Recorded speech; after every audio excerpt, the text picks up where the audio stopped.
Immense émotion après l'incendie meurtrier dans un gîte accueillant des personnes handicapées à Wintzenheim, près de Colmar en Alsace. 11 personnes ont perdu la vie, dont un accompagnateur. Il s'agit du sinistre le plus meurtrier en France depuis 2016. Pour en parler, on accueille ce matin Hubert Roth, député MoDem du Haut-Rhin. Bonjour.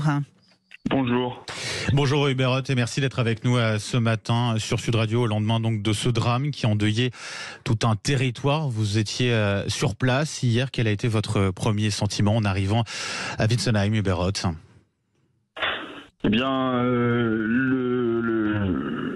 spectacle de la destruction par les flammes parlait de lui-même. Le bâtiment qui se composait d'un rez-de-chaussée et d'un étage surmonté d'une mezzanine était sur les deux niveaux supérieurs complètement détruit. Il ne restait que 3 murs extérieurs. L'ensemble du bâtiment s'était effondré sur lui-même, ménageant simplement le rez-de-chaussée.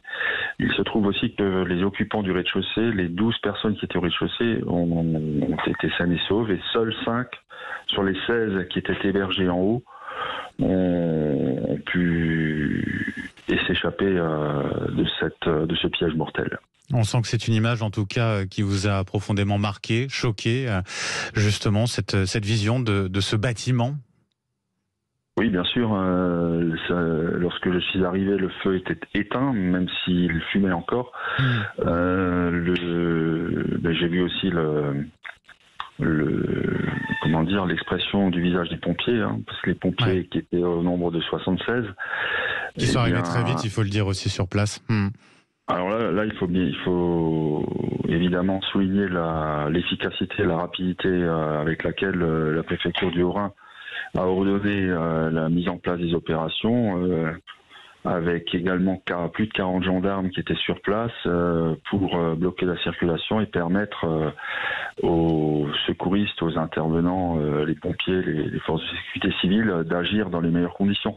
Donc tout a été au mieux de ce côté-là. Malheureusement, le déclenchement brutal et violent, ultra-violent du feu, qui semble-t-il a dû couver pendant quelques heures avant de se déclencher ainsi, la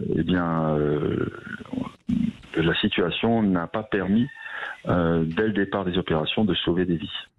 Quand on parle de feu couvent, parce qu'a priori la piste électrique serait écartée, on s'oriente effectivement plus vers la piste d'un feu couvent. De quoi parle-t-on? Qu'est-ce qu'on vous a dit du côté des pompiers, du côté des renseignements que vous avez pu avoir jusqu'à présent?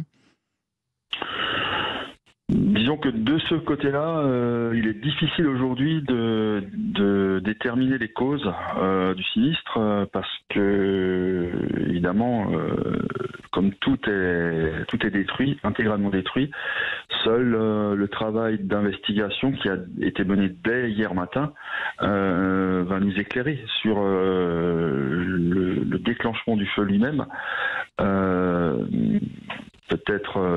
Disons qu'il est très difficile de se prononcer à l'heure actuelle. Ce qui est surprenant en tout cas, c'est que, si on parle de feu couvent, c'est que si un détecteur de fumée avait été là, il aurait dû sonner. Alors, est-ce que la question se pose d'ores et déjà de savoir s'il y en avait un ou pas? Là, il est difficile également de se prononcer parce que un feu couvent ne dégage pas forcément de fumée pendant un certain temps.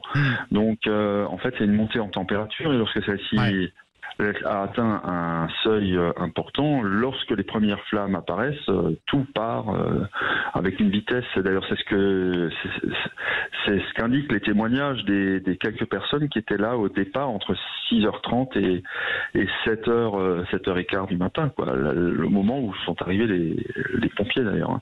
Mais le déclenchement visible a été d'une grande violence.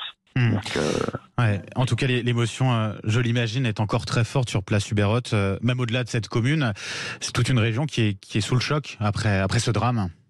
Oui, absolument. J'ai assisté hier à la cérémonie œcuménique qui a eu lieu à Wintzenheim. C'est sûr qu'il est difficile. Je crois que l'exercice que l'on essaye de faire en témoignant de ce qui s'est passé est presque contradictoire avec ce qu'impose la situation, à savoir une forme de silence, de recueillement. C'est en tout cas l'importce qu'on a en tant qu'élu, c'est de pouvoir justement accompagner cette douleur-là, d'être présent. Bien sûr, c'est ce qui s'est imposé à moi de suite lorsque j'ai appris l'ampleur de ce drame. Mais je crois qu'il y a un drame dans le drame aussi, c'est que il se trouve que les victimes sont des personnes souffrant d'un léger handicap et qui sont prises en charge par des associations qui grandissent la dimension d'humanité de notre société. Il faut pas négliger cela. Le public concerné fait partie de ce qui a construit la civilisation. Tout le monde, chaque personne est l'égale de l'autre. Et c'est dans ce sens-là que ce drame aussi nous rappelle qu'il faut être extrêmement préoccupé du sort de chacun, quelle que soit sa situation personnelle et la façon dont il est arrivé dans ce monde. Donc, je suis extrêmement attristé aussi par le fait que ce public-là soit aussi violemment touché aujourd'hui.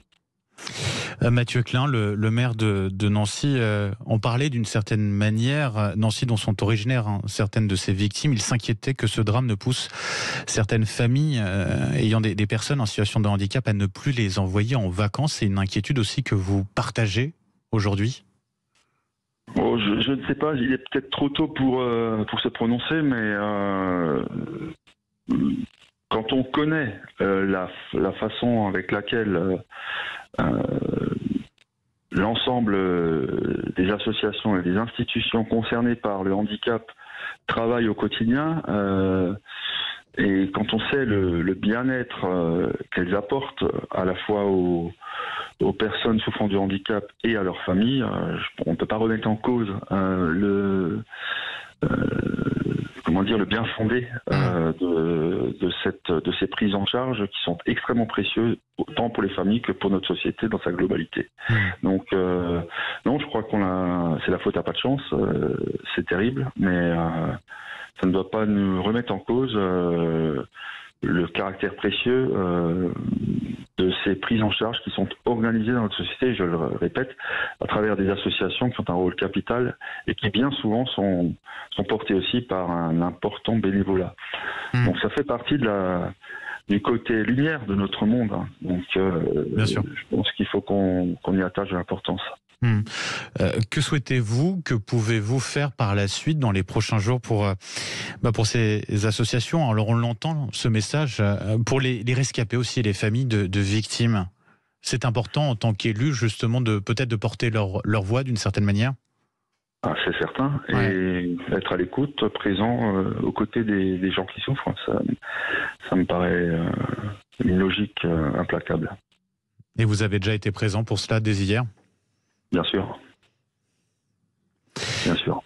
Hubert Ott, député Modem du Haut-Rhin, un grand merci d'avoir été avec nous ce matin sur Sud Radio. Bon courage bien sûr à vous pour la suite et puis bien sûr pour cette importance, c'est bien d'être à côté de ces personnes, de ces familles, de victimes, de ces rescapés en grande souffrance. Bien sûr, on pense à elles. Merci à vous.